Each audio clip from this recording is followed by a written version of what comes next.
Assalamualaikum warahmatullahi wabarakatuh.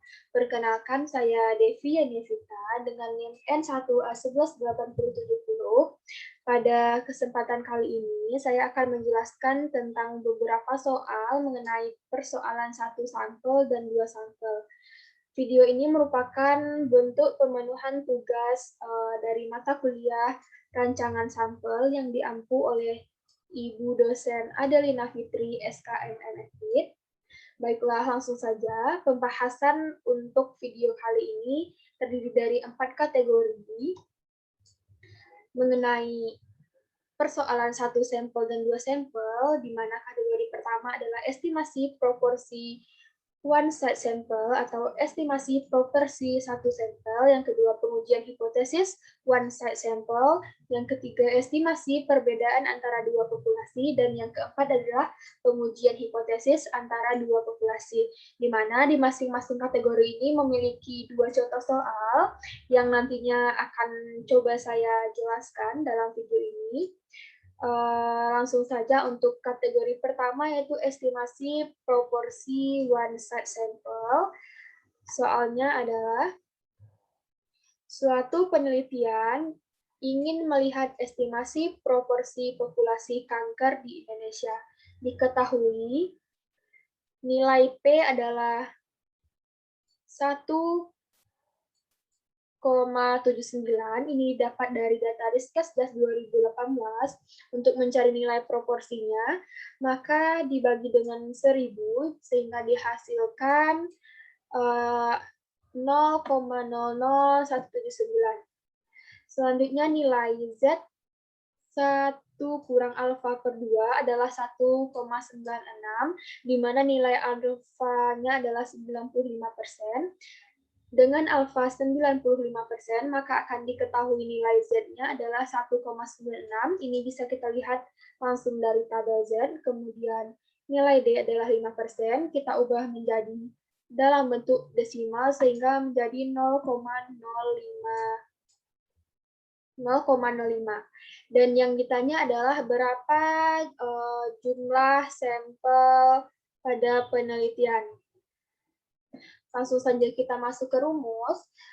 Rumus untuk estimasi proporsi satu sampel adalah N sama dengan Z kurang 1 alfa per 2 dikuadratkan dikali P dalam kurung 1 per P dibagi D kuadrat. Di mana nilai Z1 kurang alfa per 2 adalah 1,96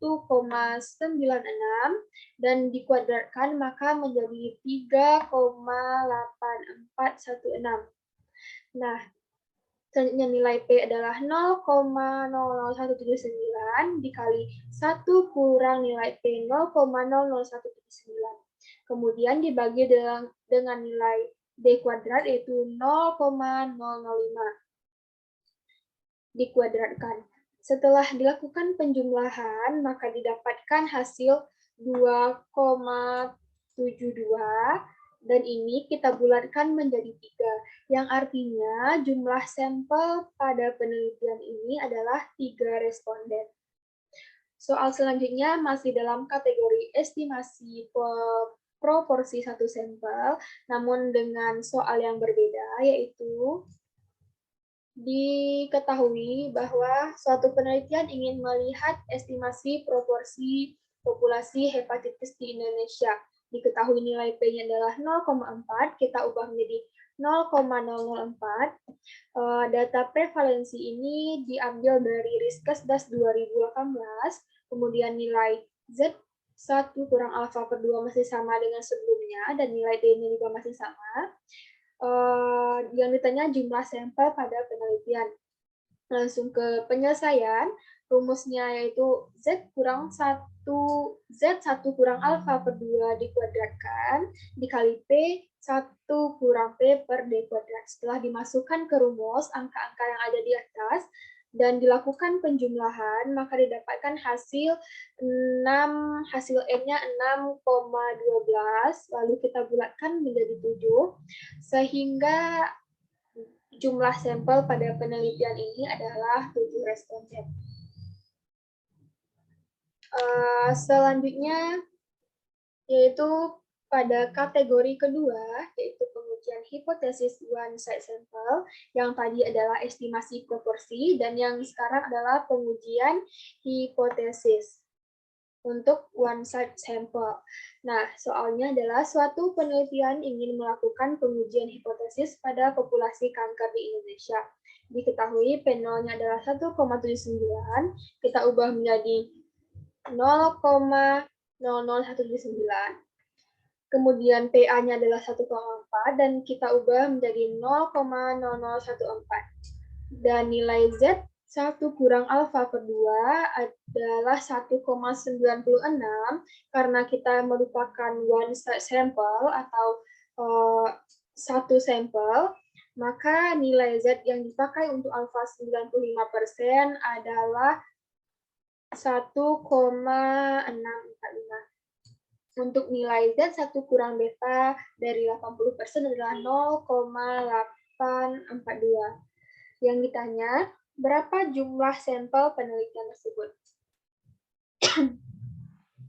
Langsung saja kita masuk ke rumus. Rumusnya seperti yang sudah terpampang di video.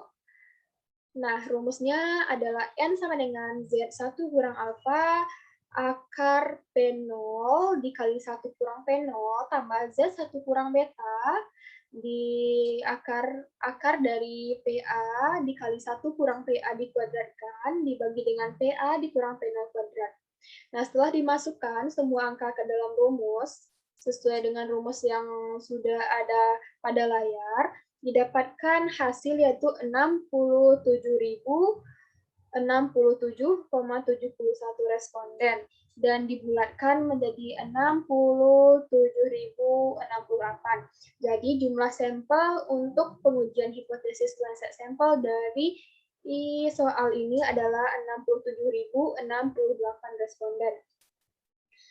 Soal berikutnya masih sama, dalam kategori yang sama, yaitu pengujian hipotesis one-side sample, di mana soalnya adalah sebagai berikut. Suatu penelitian ingin melakukan pengujian hipotesis pada populasi hepatitis di Indonesia. Diketahui nilai P0-nya adalah 0,004, ini bersumber dari Riskesdas 2018 dari prevalensi hepatitis, kemudian PA-nya adalah 0,002, ini juga bersumber dari Riskesdas 2013, kemudian nilai Z1 kurang alfa masih sama dengan soal sebelumnya, yaitu digunakan 1,645. Nilai Z1 kurang alfa ini merupakan sudah ketentuan yang bisa kita lihat di tabel Z. Kemudian untuk nilai Z1 kurang beta juga masih sama dengan soal sebelumnya. Ini juga merupakan sebuah ketentuan yang sudah ditentukan dan bisa kita lihat di tabel Z juga. Yang ditanya berapa jumlah sampel penelitian tersebut, langsung saja kita masuk ke rumus, masih sama dengan yang tadi, dengan soal yang sebelumnya. Bisa dilihat di video bahwa rumusnya adalah N sama dengan Z1 kurang alfa dikali akar P0 dikali 1 kurang P0 tambah Z1 kurang beta dikali akar PA dalam kurung 1 kurang PA kuadrat per PA kurang P0 dikuadratkan. Setelah dimasukkan semua angka yang ada dan dilakukan penjumlahan, maka didapatkan hasil N adalah 4.225, yang artinya jumlah sampel pada penelitian ini adalah 4.225 responden. Nah, selanjutnya kita akan masuk ke kategori ketiga, yaitu estimasi proporsi 2 sampel. Yang sebelumnya kita menjelaskan tentang estimasi proporsi 1 sampel dan pengujian hipotesis 1 sampel. Nah, sekarang kita masuk ke estimasi proporsi 2 sampel. Tentu saja digunakan cara atau rumus yang berbeda untuk menghitung estimasi proporsinya. Langsung saja kita lihat soal. Suatu penelitian desain studi cross-seksional pengaruh jenis kelamin bayi pada kematian bayi ingin melihat perbedaan antara dua proporsi. Nah, dari tabel ini bisa sama-sama kita lihat. Nilai P1-nya adalah 0,029, P2-nya 0,023, Z1 kurang alfa per 2 adalah 1,96. Kita tidak lagi memakai 1,645 karena ini termasuk perhitungan dua sampel. Dan nilai D-nya adalah 0,005. Yang ditanya berapa jumlah sampel pada penelitian tersebut.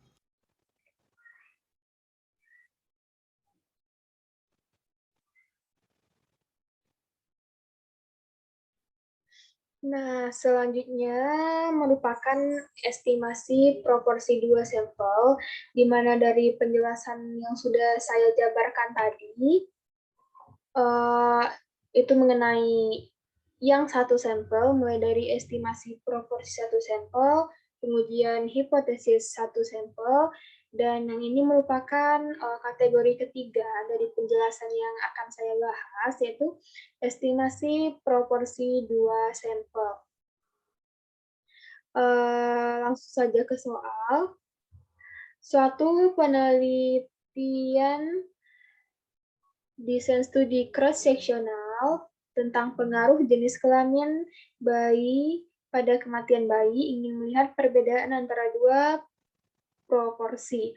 Nah, seperti yang sudah ada di layar, kita bisa lihat ada tabel 2x2 dengan variabel kematian bayi dan jenis kelamin. Jenis kelamin terbagi dua kategori, laki-laki dan perempuan, dan untuk variabel kematian bayi terdiri dari kategori mati dan hidup, seperti yang terlihat pada tabel. Nah, diketahui nilai P1, untuk mencari P1 pada studi cross-seksional, rumusnya adalah A per A tambah B sama dengan 0,029. Untuk P2-nya dengan rumus B per B tambah D. Nah, sehingga dapatkan hasil 0,023. Untuk Z1 kurang alfa per 2 adalah 1,96. Kita tidak memakai 1,645 lagi karena ini sudah termasuk ke dalam estimasi proporsi dua sampel, sehingga yang dipakai adalah 1,96 untuk alfa 95%. Untuk nilai D masih sama. Dan selanjutnya ditanya berapa jumlah sampel pada penelitian tersebut. Langsung ke penyelesaian. Rumus untuk estimasi proporsi dua sampel ini adalah N sama dengan Z1 kurang alfa per 2 pangkat 2 dalam kurung P1 dikali 1 kurang P1 tambah P2 dalam kurung 1 kurang P2 dibagi D kuadrat. Nah, dimasukkan angka ke dalam rumus yang sesuai. Setelah dimasukkan nilai Z1 kurang alfa per 2, nilai P1, nilai P2, nilai D, maka didapatkan hasil 77,8 nilai N-nya. Sehingga kita bulatkan menjadi 78, sehingga dihasilkan bahwa nilai N-nya adalah 78 responden. Karena ini merupakan estimasi proporsi untuk dua sampel, maka 78 ini harus dikalikan 2, sehingga jumlah total dari sampel penelitian adalah 156 responden. Soal selanjutnya masih sama, dalam kategori yang sama, yaitu estimasi proporsi dua sampel, namun dengan desain studi yang berbeda, di mana desain studi yang digunakan adalah desain studi case control.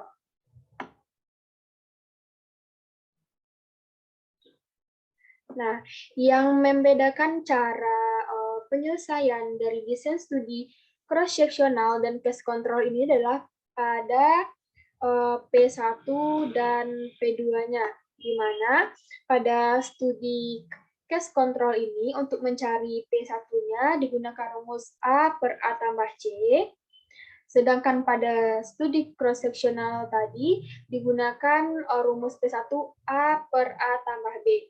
Nah, untuk studi case control, dapat kita lihat untuk P1-nya didapatkan nilai 0,1904 dan untuk P2-nya didapatkan 0,3095. Sudah bisa dilihat bahwa terdapat perbedaan yang sangat dapat sangat jelas, yaitu untuk mencari P1 dan P2 dari desain studi case control dan cross-sectional. Untuk nilai Z1 kurang alfa per 2 masih sama dengan yang sebelumnya, nilai D-nya juga sama. Yang ditanya adalah jumlah sampel pada penelitian. Langsung saja ke penyelesaiannya.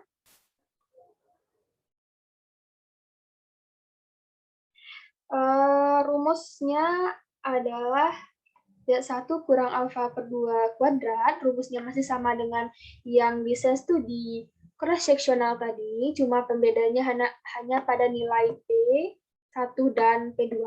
Setelah dimasukkan angka ke rumus yang sudah ada dan dilakukan penjumlahan, didapatkan hasil 565,17 dan kita bulatkan menjadi 566. Nah, dari hasil nilai N ini sudah kita ketahui bahwa jumlah responden untuk satu kelompoknya adalah 566. Dikarenakan ini merupakan estimasi proporsi dua sampel, maka 566 ini harus kita kalikan dua agar kedua kelompok mendapatkan responden yang sama. Jadi jumlah total dari sampel penelitian adalah 132 responden. Untuk soal selanjutnya adalah mengenai pengujian hipotesis two-side sample. Untuk pengujian hipotesis two-side sample ini, langsung saja kita masuk ke contoh soal yang pertama, yaitu suatu penelitian dengan studi cross-sectional mengenai pengaruh jenis kelamin bayi pada kematian bayi.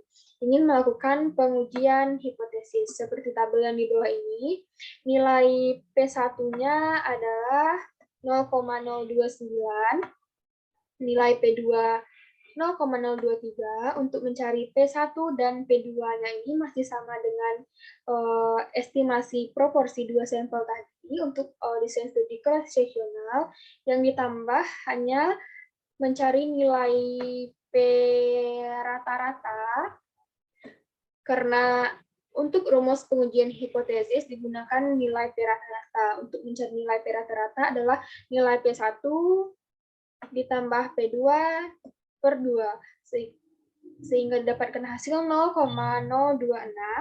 Untuk nilai Z1 kurang alfa per 2 adalah 1,96, masih sama dengan yang tadi. Kemudian untuk nilai Z1 kurang beta masih juga sama, itu 0,842. Yang ditanya berapa jumlah sampel penelitian tersebut. Langsung ke penyelesaian, rumusnya adalah Z kurang 1, Z1 kurang alfa per 2, dikali dengan akar dari 2P kali 1 kurang P ditambah Z1 kurang beta dikali dengan hasil akar P1 dikali 1 kurang P1 tambah P2 dikali 1 kurang P2 dikuadratkan, kemudian dibagi dengan nilai P1 kurang P2 yang dikuadratkan. Setelah semua nilai tadi dimasukkan ke dalam rumus dan dilakukan penjumlahan, maka didapatkan hasil N-nya adalah 11.736 dan kita bulatkan menjadi 11.737 responden. Karena ini merupakan pengujian hipotesis untuk dua sampel, maka hasilnya harus dikalikan 2 sehingga didapatkan total sampelnya adalah 23.472 responden untuk penelitian ini. Soal selanjutnya masih dalam kategori yang sama, namun dengan desain penelitian yang berbeda. Seperti yang tadi, kita membahas tentang cross-sectional, dan sekarang kita membahas tentang desain studi case control. Langsung ke soal. Suatu penelitian desain studi case control mengenai faktor-faktor yang berhubungan dengan kejadian filariasis di Kabupaten Padang Pariaman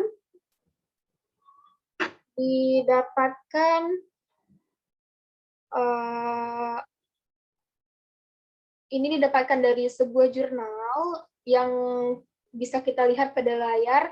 Ada tabel 2x2 dengan variabel jenis kelamin dan kejadian filariasis. Untuk jenis kelamin dibagi menjadi kategori berisiko dan tidak berisiko, sedangkan untuk kejadian filariasis dibagi menjadi kasus dan kontrol.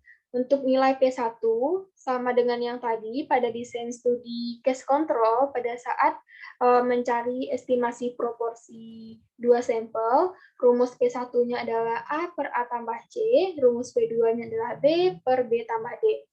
Sama dengan halnya yang tadi, untuk pengujian hipotesis two side sample ini digunakan P rata-rata. Dengan rumus P1 tambah P2 dibagi 2, sehingga didapatkan hasil yang sudah terpampang di layar, yaitu 0,2499. Untuk nilai Z1 kurang alfa per 2, masih sama dengan yang tadi, yaitu 1,96, karena pada two side sample ini, kita selalu menggunakan nilai Z-nya adalah 1,96 untuk Z1 kurang alfa per 2 dengan alfa 95%. Kemudian nilai Z1 kurang beta untuk 80% masih sama, yaitu 0,842. Yang ditanya jumlah sampel pada penelitian. Langsung ke penjelasan. Rumusnya masih sama dengan yang tadi, seperti yang terlihat di layar. Setelah dimasukkan nilai-nilai sesuai dengan rumus yang ada dan dilakukan penjumlahan, sehingga didapatkan nilai N adalah 35,80. Dan kita bulatkan menjadi 36 responden. Karena ini merupakan two side sample, maka nilai N yang didapatkan dari rumus ini harus kita kalikan dengan 2 untuk sampel pada kelompok kasus dan kelompok kontrol, sehingga jumlah total sampel pada penelitian ini adalah 72 responden. Selain menggunakan rumus manual yang sudah seperti saya jabarkan tadi, salah satu cara untuk mencari jumlah sampel dalam penelitian bisa menggunakan software, yaitu sample size 2.0. Di sini saya akan memperagakan sedikit mengenai sample size 2.0 ini. Kita ambil saja untuk contoh soal yang pertama, yaitu tentang estimasi proporsi satu sampel. Pada aplikasi sample size ini,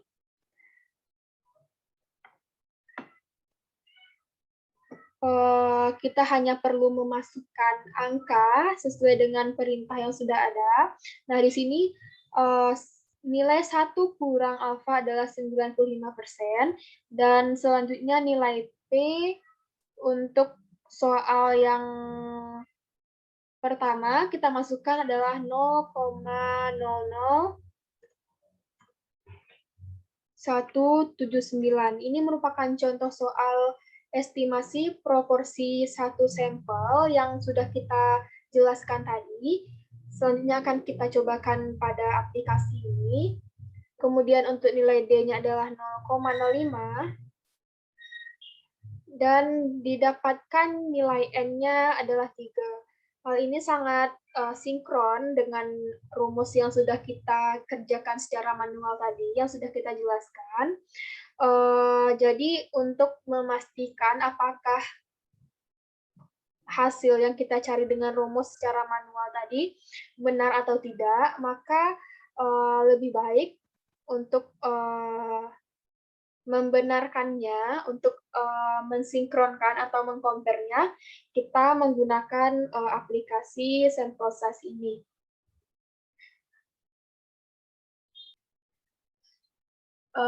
Sekian penjelasan yang bisa saya sampaikan. Semoga dari penjelasan tadi bisa menambah wawasan kita bersama dan bisa dimengerti. Jika ada kesalahan kata atau penyampaian, saya mohon maaf. Saya sudahi dengan wassalamualaikum warahmatullahi wabarakatuh. Terima kasih.